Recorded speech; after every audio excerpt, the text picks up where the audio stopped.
So, remember how 2 weeks ago I told you that my next 2 videos were going to be like totally different? Yeah, I lied.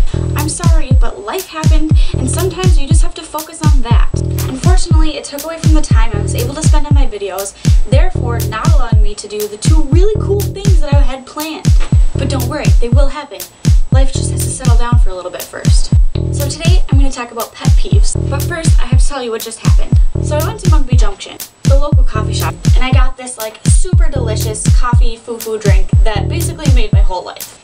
But I let it sit for too long, so I would either have to chug it to drink it at the perfect temperature or heat it up again. So obviously I opted to heat it up again. The only problem is that I'm an idiot. So I put it in the microwave without taking the top off and it totally exploded everywhere. When I opened the microwave up a minute and a half later, there was coffee everywhere and I had no coffee left to drink. It was very depressing and now I had to clean up the microwave. Again, taking away the amount of time I get to spend on my video today. Are we surprised? No, because life is a bitch. And that segues into pet peeves. You know, all those stupid little things that happen on the daily that you can't help, but they just occur and they just annoy the hell out of you. Everyone has pet peeves. Some people react to them very differently. You either experience them and get so agitated and angry that it ruins your whole day, or you see them happen and just try and kind of ignore them.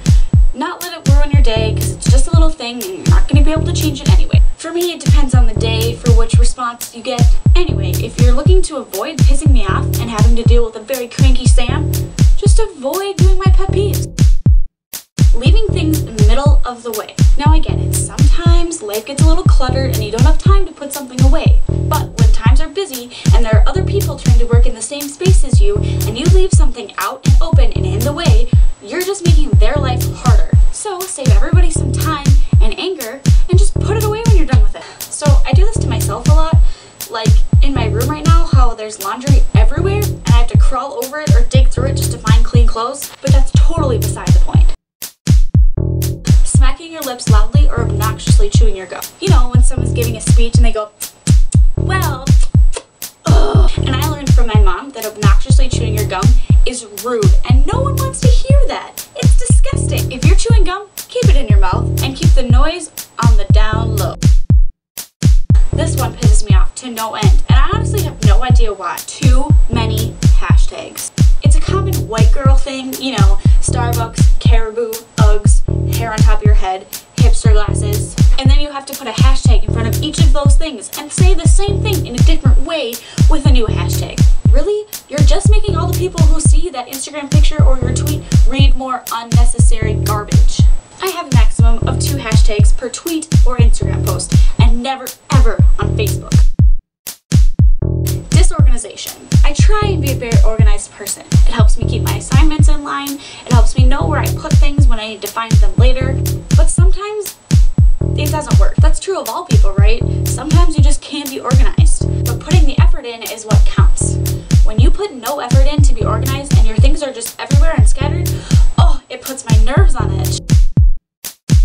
When people don't value your time or make you late for something. If I'm meeting someone somewhere and we set a set time to meet each other, I will try my hardest to get there on time and I expect you to do the same. If I sit here waiting for you for 10, 15, 20 minutes, I'm just going to be annoyed with you by the time you get there. I could have spent that time doing much better things, like my homework, or making a video, or reading or something, I don't know. And when people make you late for something, that's just saying that they don't respect the things that you're doing. Okay, so maybe that's a little extreme, but when I lived at home before I had a car, I was always late for something.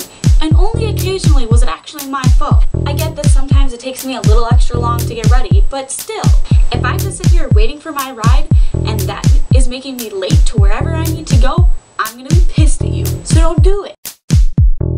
Don't be rude. It's rude, obviously.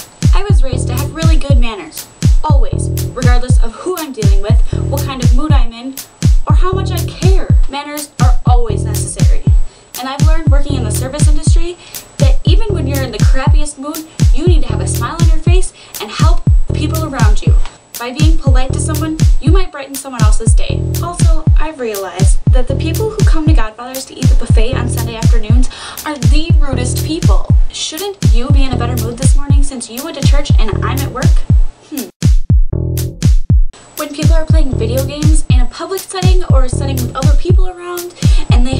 volume all the way up, like Flappy Birds.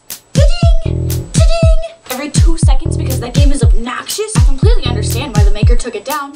It's ridiculous. Or Mario, it's me, Mario! Every time you complete a level. Really? We all don't need to hear what you're playing.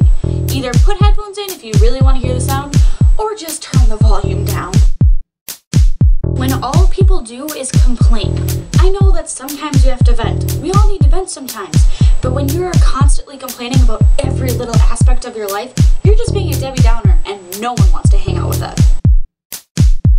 When people share their political views on Facebook or other social media. I didn't know that social media was a place to have a political debate. Please, for the sake of everyone and their good moods, do not post your political beliefs on Facebook or other social media. If you want to talk to someone about politics, then talk to someone about politics who you know is going to want to talk back to you about politics. All of your friends on Facebook do not need to know what you believe. If you do that, you might just lose some friends. And why lose friends over something like a political belief? I don't know about you, but I don't make friends based on their political beliefs, and I don't really care what you think. Therefore, I don't need to know. When people send mass Snapchats or texts or something, do I reply? Do I not reply? How many people was this sent to? Are they actually trying to have a conversation with me, or are they just saying something so that everyone knows what's going on? I don't know, it drives me insane! Last but not least, making fun of people. Especially when it's something that they can't control. I get it, we all make jokes and jest to people we're friends with. But it's different when you're just poking fun at someone for something like having a bad hair day. How does it feel when someone makes fun of you about something that you can't even control? Tearing people down just to make yourself feel better isn't really better for you, is it? And it's obviously not better for them. Think about it. So the next time you're gonna make a rude comment or make fun of someone, think twice. So, most of my videos have rants in them, and that's really not the point. It's just what comes to my head. Yes, I'm a very passive-aggressive, angry person, but I really am a happy person. I just don't have as many funny ideas. The 2 special videos that I promised are coming, I swear. I just have to have time to make them. It'll happen eventually. Okay, I have to go do my calculus, so I'll see you next Tuesday. Toodles!